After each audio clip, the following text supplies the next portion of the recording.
Hay imágenes que no deberían existir. Y aún así existen. No son violentas.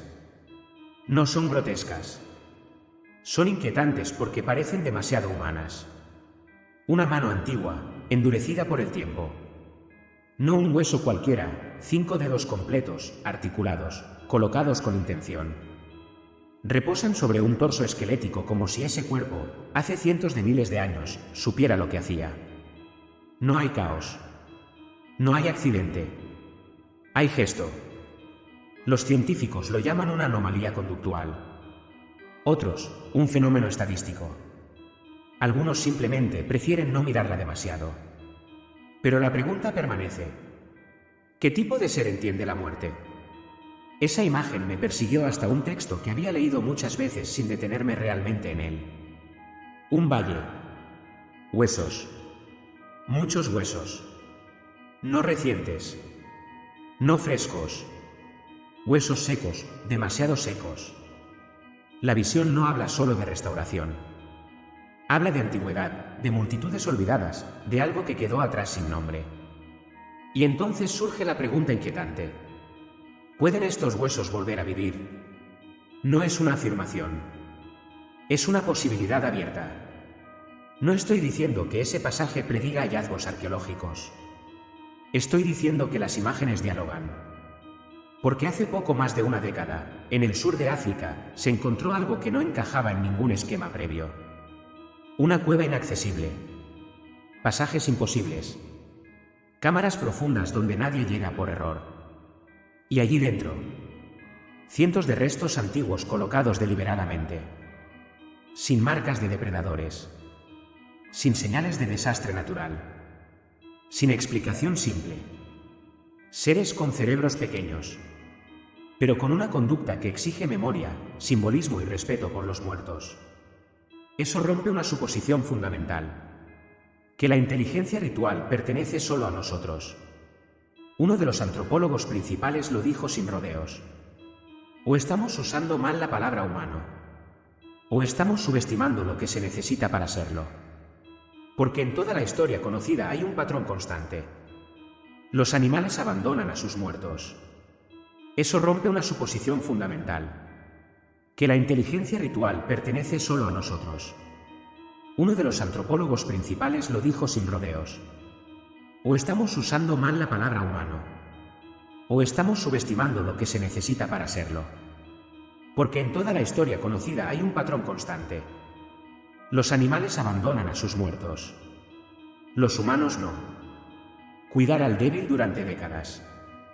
Enterrar con objetos. Usar pigmentos. Elegir a quién honrar y a quién no. Eso no es supervivencia. Eso es significado. Y aquí surge el dilema que nadie quiere formular en voz alta. Si esos seres comprendían la muerte, comprendían también algo más allá de ella. La Escritura dice que hay algo exclusivo en el ser humano. No solo conciencia, sino conciencia de eternidad. No dice inteligencia, dice eternidad. Ahora bien, aquí es donde el terreno se vuelve incómodo. El texto antiguo usa dos verbos distintos para crear. Uno describe traer materia a la existencia. El otro describe formar con intención, como un artesano, y luego soplar vida de una manera íntima. No son sinónimos. Nunca lo fueron. Uno aparece en una descripción amplia, cósmica. El otro aparece en una escena cercana, personal, casi corporal. ¿Y si no estuvieran describiendo exactamente lo mismo? No como contradicción, sino como capas. ¿Y si existieron seres plenamente humanos en comportamiento, creatividad y moralidad, pero sin un rol dentro del linaje redentor? No inferiores. No animales. Humanos en todo sentido funcional. Pero sin destino mesiánico. Porque cuando el texto comienza a rastrear genealogías, no rastrea a todos. Rastrea a uno. El linaje no empieza con el primero que caminó erguido. Empieza con el primero llamado. El primero que recibe no solo vida, sino propósito. Y aquí el Nuevo Testamento hace algo revelador. Cuando Jesús inaugura una nueva etapa, repite el gesto. Sopla, no para crear pulmones, para impartir espíritu. El patrón es consistente.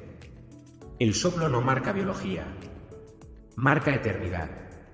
Ahora bien, esta lectura no es dogma. No está escrita en piedra. No aparece formulada así en ningún versículo. Es una conexión posible, no una doctrina obligatoria. Pero resuelve preguntas antiguas. ¿De dónde venían las poblaciones fuera del Edén? ¿Cómo se explica la mezcla genética real, comprobable hoy? ¿Por qué la Biblia protege una línea específica con tanta insistencia? La genética moderna confirmó algo que ya no se discute. No somos genéticamente puros. Y eso no amenaza la fe.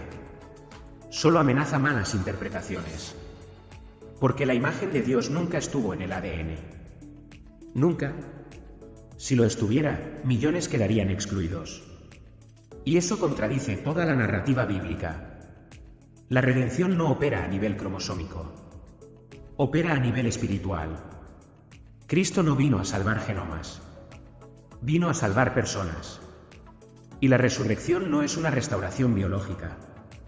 Es una transformación gloriosa. Así que la pregunta final no es: ¿qué porcentaje de ADN antiguo llevas? La pregunta real es: ¿estás en Cristo? Porque si lo estás, tu historia no termina en los huesos. Y quizá, solo quizá, cuando veamos la historia completa, entenderemos que Dios nunca tuvo miedo de la complejidad. Solo tuvo cuidado de revelarla. Cuando no pudiera ser usada para negar dignidad, valor o gracia. Estados hasta la raíz. ¿Sabes cuánto tiempo sobrevivió en ese estado? Más de 20 años. Piensa en lo que eso significa. 20 años sin poder cazar. 20 años sin poder defenderse. 20 años dependiendo completamente de otros. Alguien cazaba para él. Alguien masticaba comida para él. Alguien lo protegía mientras dormía. Alguien lo cargaba cuando no podía caminar. Por 2 décadas. Esto no es instinto de manada. Los leones abandonan miembros heridos. Los chimpancés dejan a los débiles atrás. Esto es amor. Esto es compasión. Esto es imagen de Dios. Y no es caso aislado. Sitio de Shanidar, Irak. Neandertal enterrado con flores medicinales. Manzanilla. Caléndulas. Cuerpo posicionado en posición fetal. Cubierto con ocre rojo, símbolo de vida. La Chapelle-aux-Saints, Francia. Fosa excavada intencionalmente. Trabajo de horas. Herramientas de piedra depositadas al lado. Huesos de animales como posibles ofrendas. Cueva Kafse, Israel. Niño enterrado con cuernos de ciervo sobre el pecho. Adulto con conchas marinas perforadas. Joyas, orientación específica del cuerpo, este o este. Y aquí está lo que me hace perder el sueño. No enterraban a cualquiera, elegían. Algunos cuerpos eran honrados, otros eran descartados. Como si algunos tuvieran algo especial, como si algunos merecieran reverencia, como si existiera una diferencia invisible entre cuerpos que vuelven al polvo y cuerpos que van a algún lugar más allá. Porque aquí está la verdad que atraviesa toda la escritura. Los animales no lloran a sus muertos. ¿Los elefantes regresan a los huesos? Sí. ¿Los delfines empujan cadáveres? Sí. Pero no hay ritual, no hay significado, no hay esperanza. Solo los humanos construyen tumbas. Solo los humanos esculpen epitafios. Solo los humanos dicen hasta que nos encontremos de nuevo. ¿Por qué? Porque solo los humanos saben que hay un encuentro siguiente. Eclesiastés capítulo 3, versículo 11. Puso eternidad en el corazón de ellos. No inteligencia, eternidad.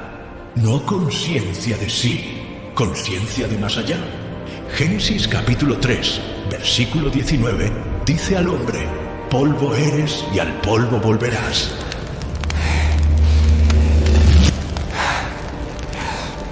Pero Génesis capítulo 2, versículo 7 dijo antes: y el hombre fue hecho alma viviente. El cuerpo vuelve al polvo, el alma va a otro lugar. Entonces aquí está la pregunta que me persigue. Si Homo naledi enterraba a sus muertos con reverencia, ¿tenían conciencia de eternidad? Si tenían conciencia de eternidad, ¿tenían alma inmortal? Si tenían alma inmortal, recibieron el soplo divino. Y si recibieron el soplo, entonces eran descendientes de Adán. Pero espera, Homo naledi tiene 300.000 años. Adán tiene unos 6 a 10.000 años por la genealogía bíblica más conservadora. Los números no cuadran, a menos que estemos leyendo Génesis con los lentes equivocados. Continúa conmigo en el próximo capítulo, porque cuando te das cuenta de que Génesis usa dos palabras completamente diferentes para crear, y que una de ellas aparece en Génesis 1 y la otra solo aparece en Génesis 2, todo el rompecabezas comienza a encajar, de un modo que te va a incomodar o te va a liberar, tal vez ambos. Hay algo en el hebreo original de Génesis que se pierde completamente en la traducción. Génesis capítulo 1, versículo 27, usa la palabra bara. Creó Dios al hombre a su imagen. Bara significa crear algo de la nada, traer a la existencia. Formación material, física, biológica. Es la misma palabra usada para crear grandes criaturas marinas, estrellas del cielo, montañas de la tierra, creación bruta, materia, cuerpo, creación a distancia, poderosa, pero no necesariamente íntima. Pero Génesis capítulo 2, versículo 7, usa algo completamente diferente. Y formó el Señor Dios al hombre del polvo de la tierra, y sopló en su nariz aliento de vida. Yatzar significa moldear como el alfarero moldea el barro, esculpir con las manos, crear con intención artística personal. Es la palabra usada para Dios moldeando a Jeremías en el vientre, el alfarero moldeando la vasija, el escultor creando obra de arte. Y entonces viene el soplo, nafash, soplar directamente, íntimamente, boca a boca, neshama, no solo aire, sino espíritu divino, esencia de vida eterna. Mira la diferencia. Génesis 1, bara, distante, poderoso. Hagamos en plural, macho y hembra juntos, sin soplo mencionado. Genérico.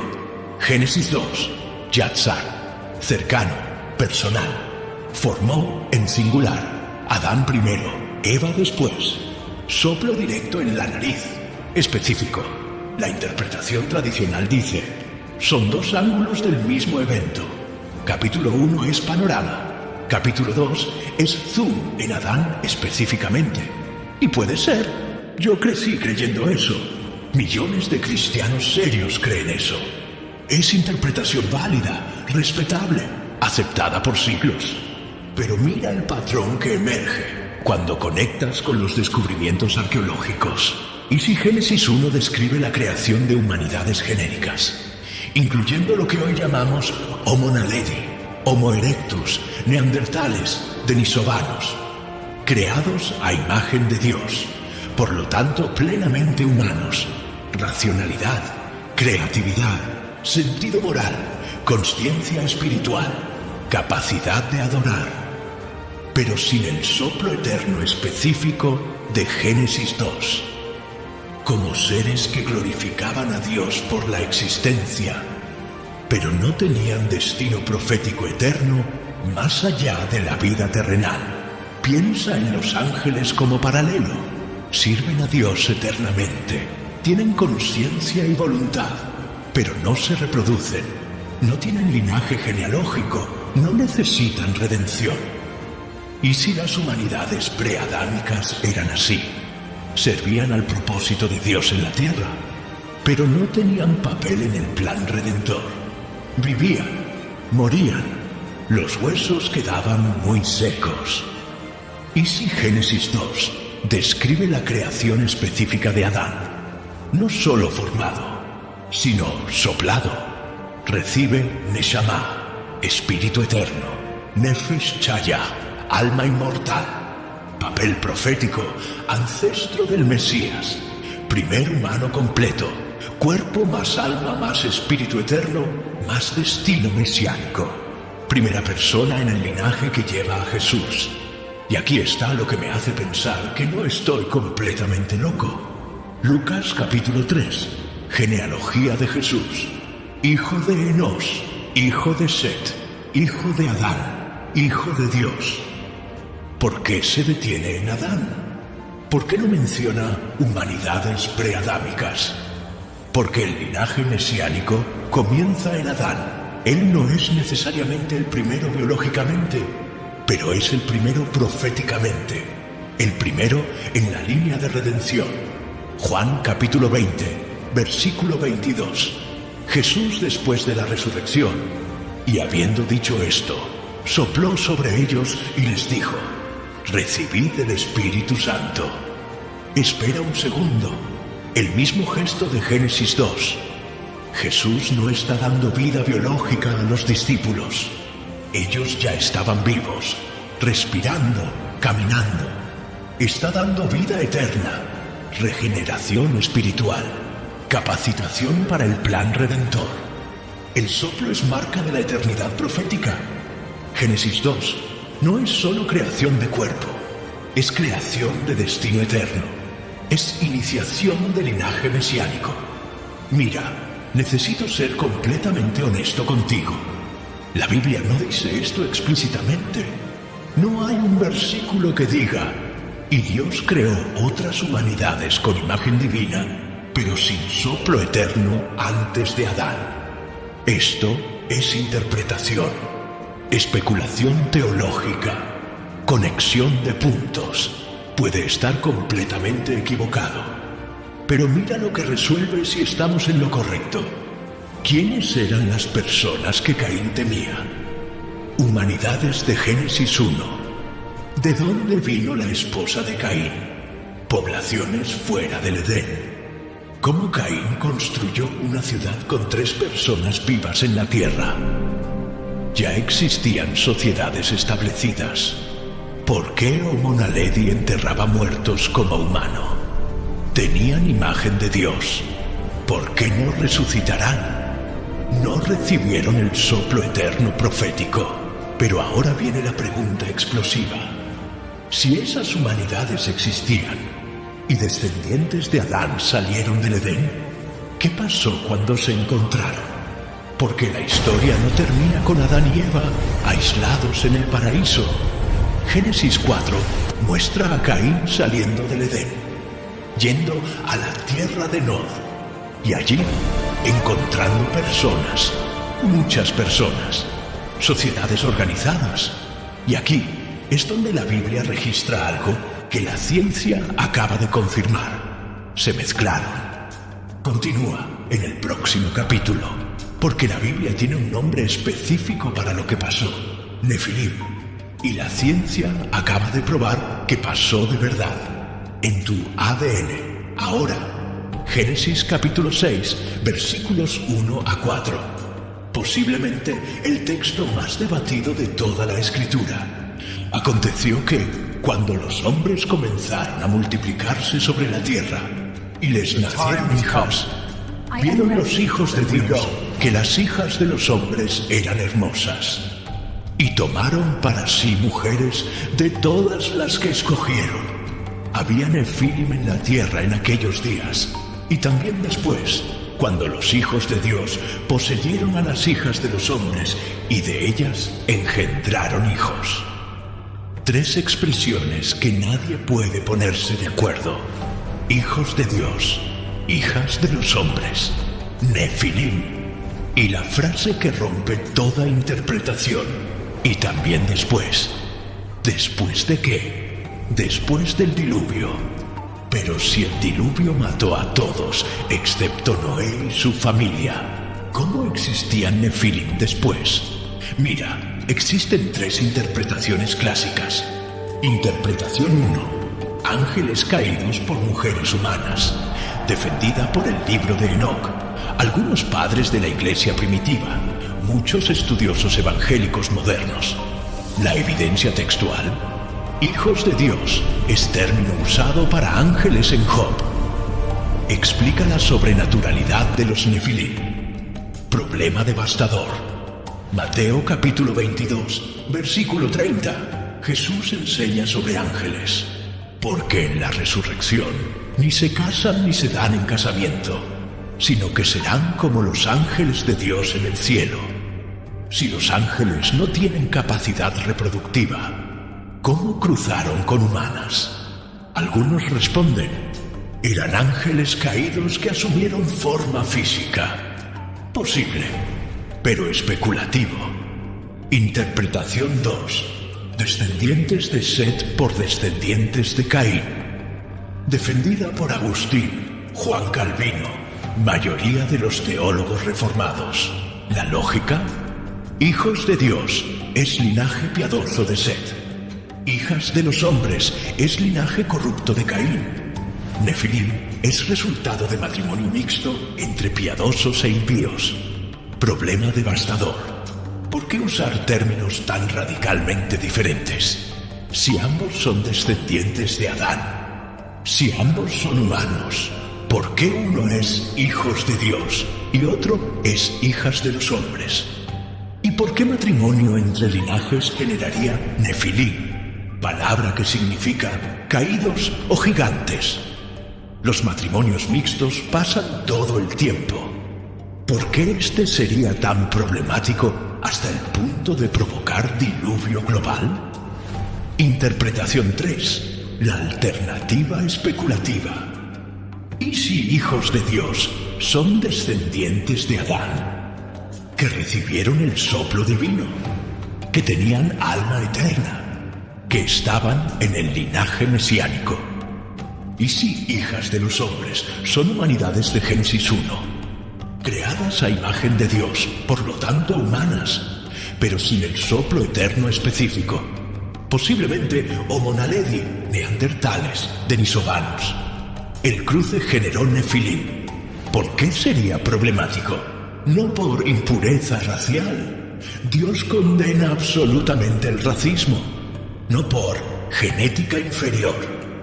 Los neandertales eran físicamente superiores, sino porque diluía el linaje profético mesiánico. Génesis capítulo 3, versículo 15, la primera profecía mesiánica. Y pondré enemistad entre ti y la mujer, y entre tu simiente y la simiente suya. Esta te herirá en la cabeza, y tú le herirás en el calcañar. La simiente de la mujer que aplastaría a la serpiente. Esa línea necesitaba ser preservada. La línea que llevaría a Jesús, Adán, Set, Noé, Abraham, Judá, David, Jesús. Si el linaje adámico se mezclara completamente con humanidades preadámicas, la línea profética sería diluida. No genéticamente. A Dios no le importan los genes, sino proféticamente. El plan redentor estaba en juego. Pero esto es especulación muy alta. Esta es la interpretación más especulativa de todo el material. Puede estar completamente equivocada. Las otras dos interpretaciones son más aceptadas históricamente. Pero ahora viene la parte donde especulación encuentra ciencia dura. Continúa conmigo en el próximo capítulo, porque la ciencia acaba de confirmar algo perturbador. Humanos y humanidades arcaicas de hecho se mezclaron, y tú llevas la prueba en tu cuerpo. Ahora, 2010, Instituto Max Planck, Leipzig, Alemania, equipo liderado por Svante Pääbo, proyecto de 4 años, tecnología de secuenciación de ADN de punta, objetivo: secuenciar genoma completo de huesos neandertales de 40.000 años. Descubrimiento que cambió todo. Entre 1 y 4% del ADN de cualquier persona fuera del África subsahariana es neandertal. No es teoría, no es especulación. Es hecho genético verificable en laboratorio. Puedes hacer prueba de ADN hoy y confirmar. 2014. Descubrimiento adicional de los denisovanos. Otra especie humana arcaica descubierta en cueva en Siberia. Conocida solo por fragmentos de huesos y dientes. Pero el ADN cuenta la historia. Los melanesios tienen hasta 6% de ADN denisovano. Los aborígenes australianos tienen hasta 4%. Algunos asiáticos orientales tienen rasgos denisovanos. El cruce sucedió. ¿Dónde? Medio Oriente. Creciente fértil. ¿Cuándo? 50 a 60.000 años atrás. Región. Misma área geográfica del Edén bíblico. Mesopotamia. Levante. Esto no es especulación bíblica. Es ciencia verificable. Si tienes ancestros fuera de África, llevas genes neandertales ahora mismo. Sistema inmunológico. Genes HLA, heredados de neandertales. Ayudan a combatir virus específicos. Adaptación a nuevos ambientes. Metabolismo. Genes que regulan procesamiento de grasas. Adaptación al frío de la era de hielo. Influyen en diabetes tipo 2. Estructura física. Densidad ósea aumentada. Formato del cráneo. Pigmentación de la piel. Textura del cabello. Hasta comportamiento. Predisposición a depresión. Ritmos circadianos. Respuesta al dolor. Eres biológicamente una mezcla. Volviendo a Génesis 6, la palabra hebrea, nefilim, raíz, nafal, que significa caer, fallar, morir. Tradicionalmente traducido como gigantes. Números capítulo 13, versículo 33. Único otro uso claro en la Biblia. También vimos allí nefilim, hijos de Anak, descendientes de los nefilim. Y éramos a nuestros ojos como saltamontes, y así también éramos a sus ojos. ¿Gigantes literales? Tal vez. Pero gigante puede significar estatura física extraordinaria, poder y violencia metafóricos, anomalía genética espiritual. La palabra puede significar los caídos, los que causaron caída, los fuera de lugar, los nacidos de la mezcla. Si la interpretación especulativa estuviera correcta, nefilim es resultado del cruce entre linaje adámico con soplo eterno y humanidades preadámicas sin soplo eterno. Génesis capítulo 6, versículo 9. Descripción de Noé. Noé era hombre justo y perfecto en sus generaciones. Noé andaba con Dios. Hebreo, tamim bedorotav. Tamim significa completo, íntegro, sin mezcla, sin defecto. Es la misma palabra usada para sacrificios sin defecto. Animales perfectos para ofrenda. Integridad moral y física. Tradicionalmente interpretado como Noé era moralmente justo en su generación.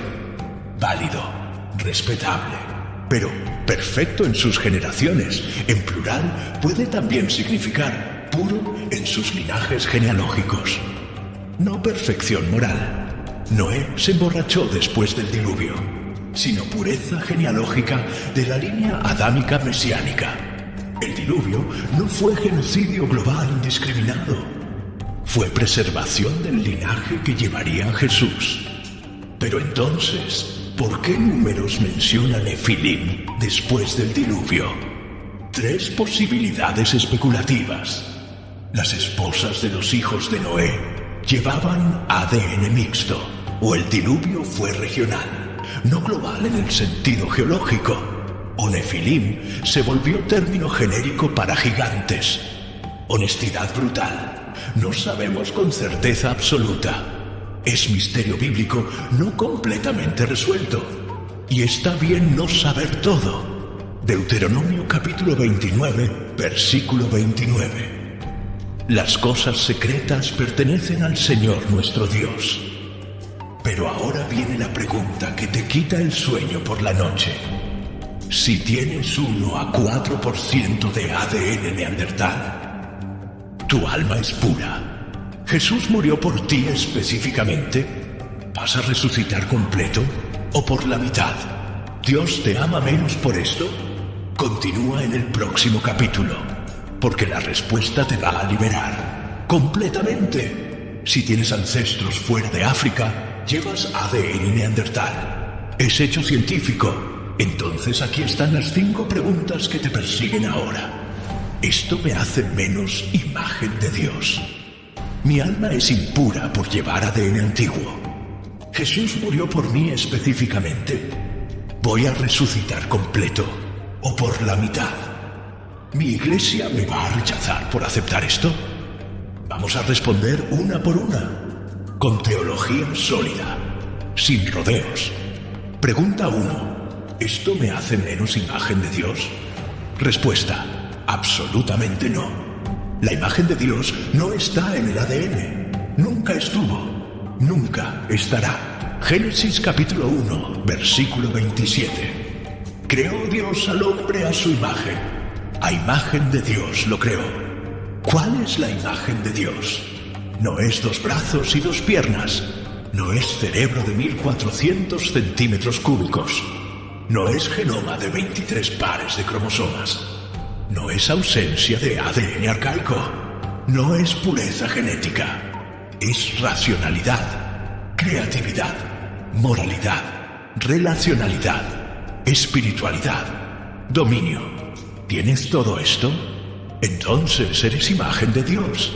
Presente continuo, no condicionada genética. Prueba teológica por absurdo. Si el ADN definiera imagen de Dios, entonces personas con síndrome de Down no tendrían imagen de Dios. Personas con discapacidades genéticas no tendrían. Personas de etnias mixtas no tendrían. Herejía completa. Abominación teológica. Santiago capítulo 3, versículo 9. Con ella bendecimos a Dios y Padre, y con ella maldecimos a los hombres, hechos a la semejanza de Dios. Todos los hombres, todas las genéticas, todas las mezclas, todas las variaciones. Eres imagen de Dios, completamente, sin asteriscos. Pregunta 2. ¿Mi alma es impura por llevar ADN antiguo? Respuesta: el alma es espiritual, no biológica. 2 Corintios capítulo 5, versículo 17. De modo que si alguno está en Cristo, nueva criatura es. Las cosas viejas pasaron, he aquí todas son hechas nuevas. No dice nueva genética, no dice ADN purificado, dice nueva criatura. Piensa conmigo, cuando Jesús sopló en los discípulos diciendo: recibid el Espíritu Santo, ¿cambió su ADN? No. Cuando el Espíritu Santo te regeneró, ¿alteró tu genoma? No. Cuando naciste de nuevo, ¿tus cromosomas fueron reescritos? No. Porque la salvación opera en el nivel espiritual, no biológico. Levítico capítulo 17, versículo 11. Porque la vida de la carne está en la sangre. Por tanto yo os la he dado sobre el altar, para hacer expiación por vuestras almas. Jesús no purifica tu ADN, Jesús no ajusta tus genes, Jesús purifica tu alma a través de su sangre. El ADN no te salva, el ADN no te condena, el ADN es irrelevante para la salvación. La sangre de Jesús te salva. Punto final. Pregunta 3. ¿Jesús murió por mí? Respuesta: Juan capítulo 3, versículo 16. No tiene notas al pie, porque de tal manera amó Dios al mundo, que ha dado a su Hijo unigénito, para que todo aquel que en Él cree no se pierda, mas tenga vida eterna. No dice amó solo a descendientes puros de Adán. No dice amó solo a quien tiene 0% de ADN neandertal. Dice al mundo. Dice todo aquel. Y aquí está lo que me hace llorar. Jesús sabía que nuestra genética era compleja. Mira la genealogía de Jesús en Mateo 1, verso 3. Tamar, nuera que se disfrazó de prostituta. Verso 5. Rahab, prostituta cananea. Gentil, sangre no israelita. Ruth, moabita, pueblo maldecido. Verso 6. Betsabé, adulterio. Jesús tenía sangre gentil en el linaje. Jesús tenía sangre maldecida en el árbol genealógico. Jesús tenía prostitutas, adúlteras y parias en la familia. Y aún así, era 100% Mesías, 100% sin pecado, 100% digno, 100% Salvador. Porque pureza espiritual no es igual a pureza genética. Jesús no vino a salvar a los genéticamente puros. Vino a salvar a los quebrantados. Lucas capítulo 19, versículo 10. Porque el Hijo del Hombre vino a buscar y a salvar lo que se había perdido. ¿Estás perdido? Jesús vino por ti.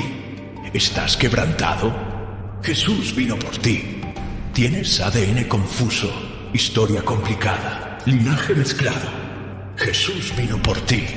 Pregunta 4. ¿Voy a resucitar completo o por la mitad? Respuesta. Vas a resucitar glorificado. 1 Corintios capítulo 15, versículos 42 a 44. Se siembra cuerpo natural, resucitará cuerpo espiritual. Filipenses capítulo 3, versículos 20 a 21. Mas nuestra ciudadanía está en los cielos, de donde también esperamos al Salvador, el Señor Jesucristo, el cual transformará el cuerpo de la humillación nuestra, para que sea semejante al cuerpo de la gloria suya. ¿Entiendes lo que Pablo está diciendo? En la resurrección no serás Homo sapiens 2.0, no serás versión depurada de tu ADN actual. Serás cuerpo espiritual, conforme a Cristo glorificado, totalmente nuevo, no restaurado, sino recreado.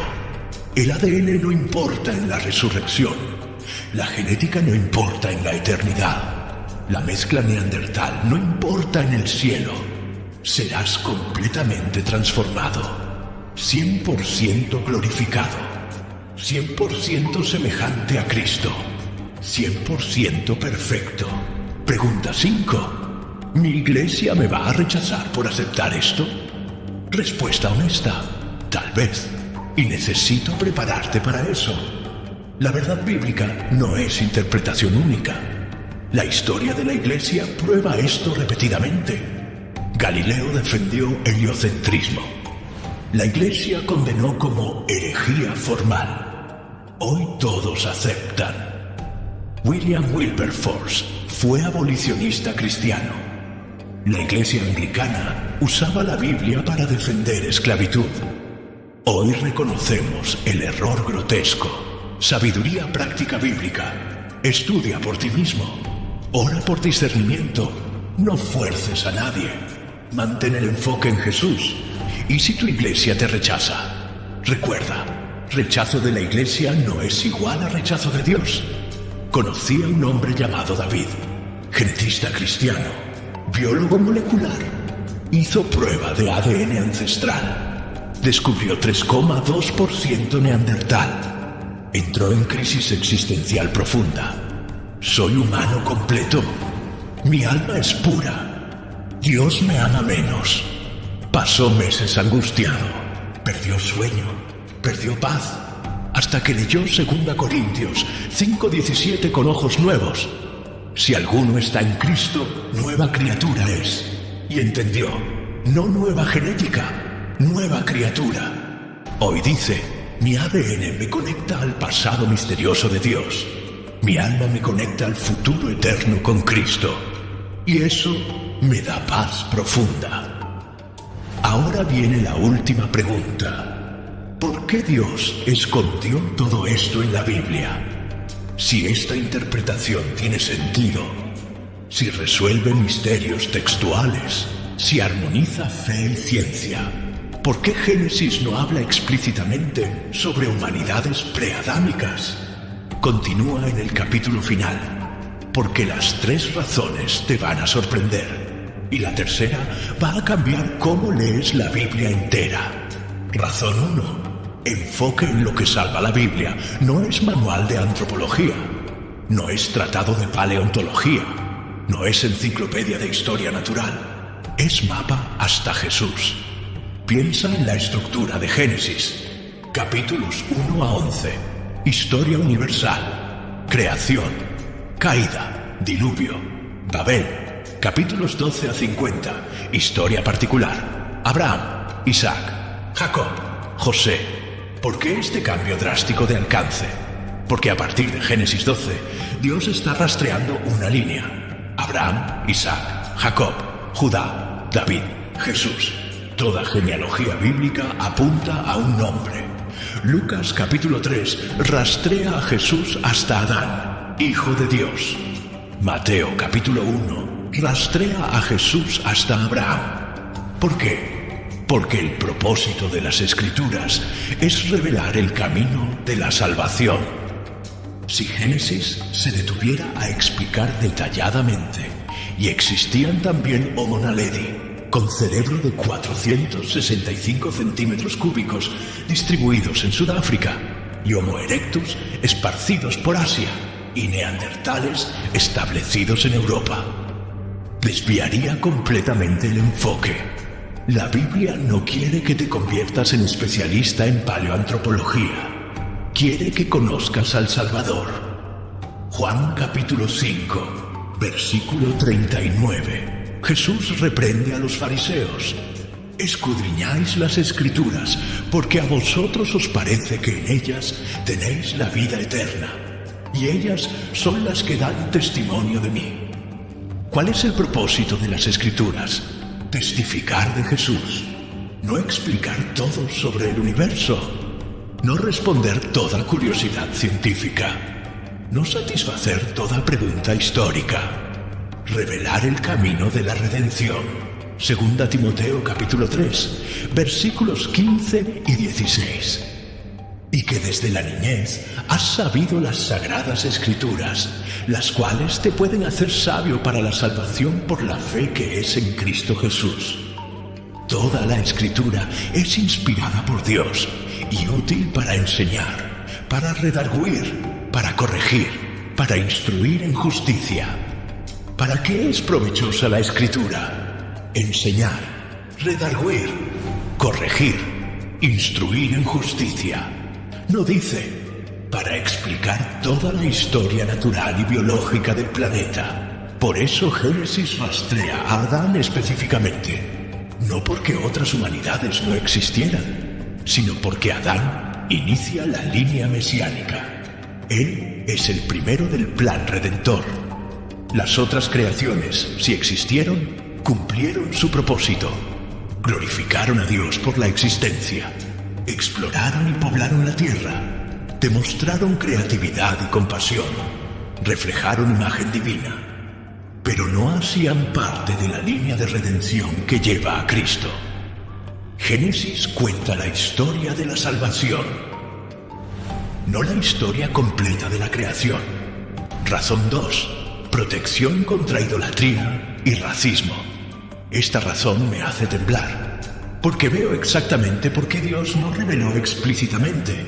Los humanos transforman todo en ídolo y usan todo para oprimir.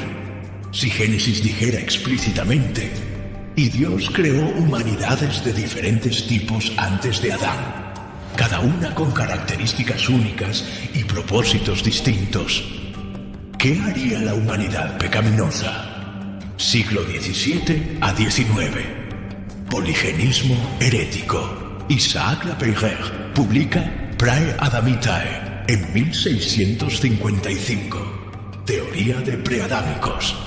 Afirmaba que razas inferiores descienden de creaciones separadas antes de Adán. Adán era ancestro solo de los judíos y europeos. La Iglesia Católica quemó el libro, pero la idea sobrevivió.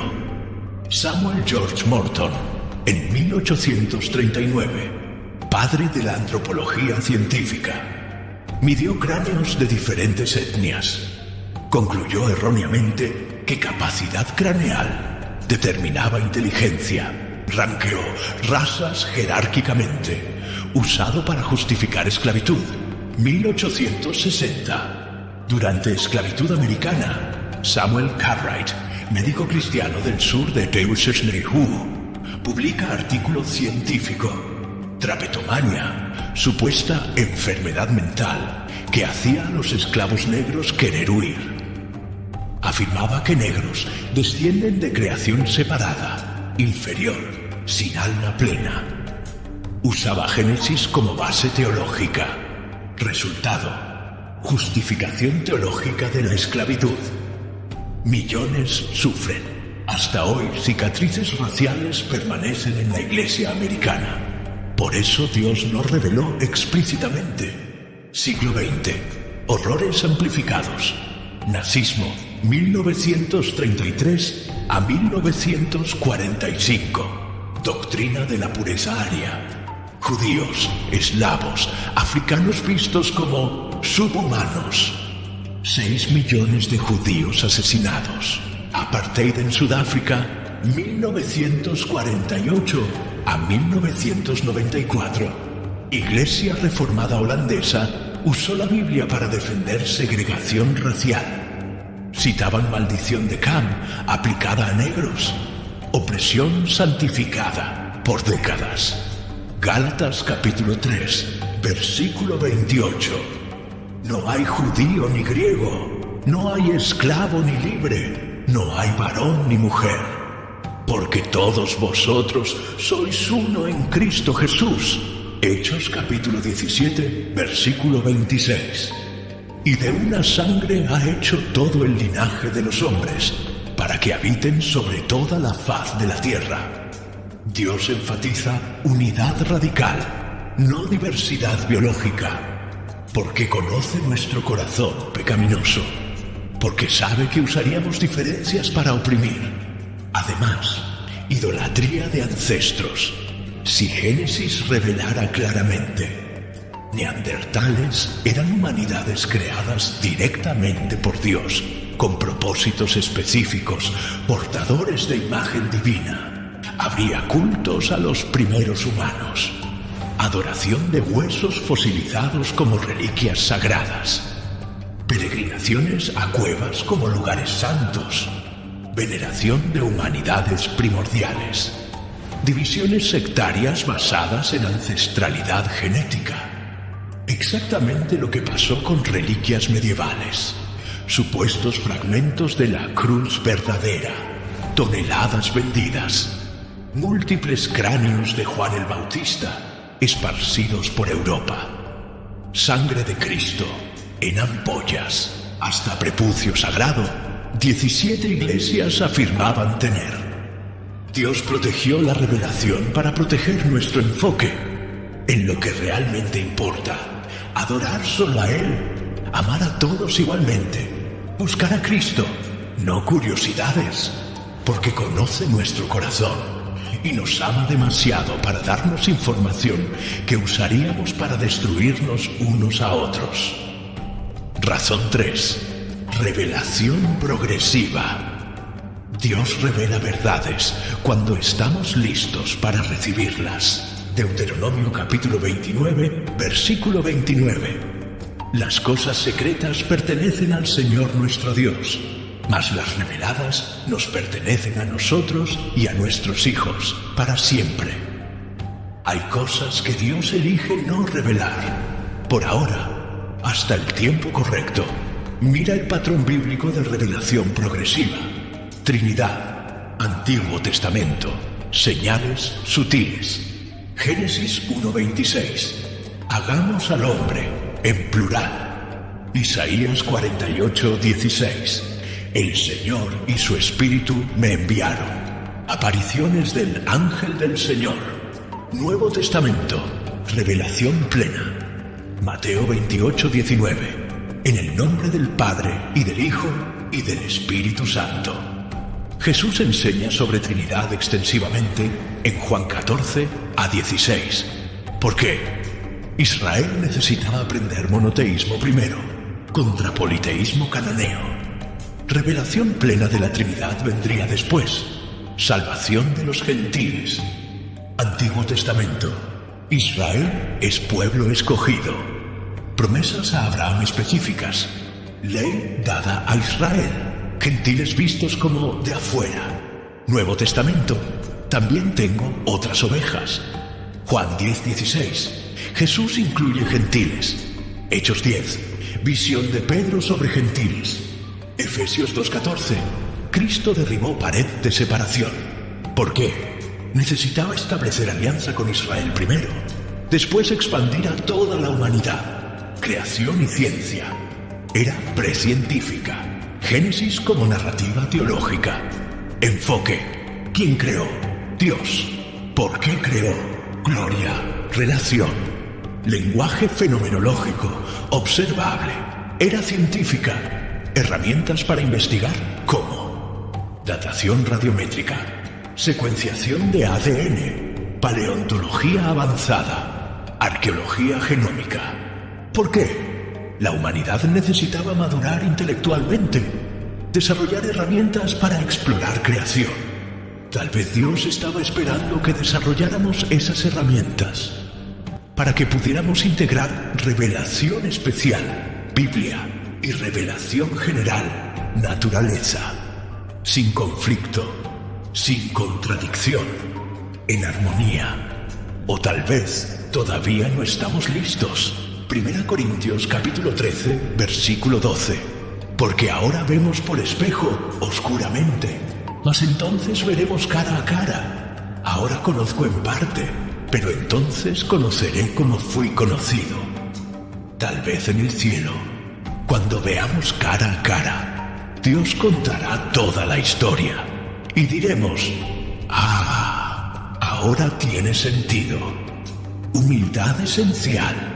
No sabemos todo. Nunca sabremos todo en esta vida. Y está perfectamente bien. Isaías capítulo 55, versículos 8 y 9. Porque mis pensamientos no son vuestros pensamientos, ni vuestros caminos mis caminos, dijo el Señor. Porque como los cielos son más altos que la tierra, así son mis caminos más altos que vuestros caminos, y mis pensamientos más altos que vuestros pensamientos. Pero independientemente de cualquier interpretación sobre humanidades preadámicas, independientemente de si esta especulación está correcta o equivocada, 5 verdades innegociables permanecen. 1. Dios es creador soberano de todo. Génesis 1:1. En el principio creó Dios los cielos y la tierra. Cielos y tierra, estrellas y planetas, toda forma de vida, incluyéndote a ti. Nada existe fuera del poder creativo de Dios. 2. Jesús es Salvador único de todos. Juan 14. 6. Yo soy el camino y la verdad y la vida. Nadie viene al Padre sino por mí. No hay plan B. No hay camino alternativo. Solo Jesús salva. 3. Tienes valor eterno infinito. Salmo 139, versículos 13 y 14.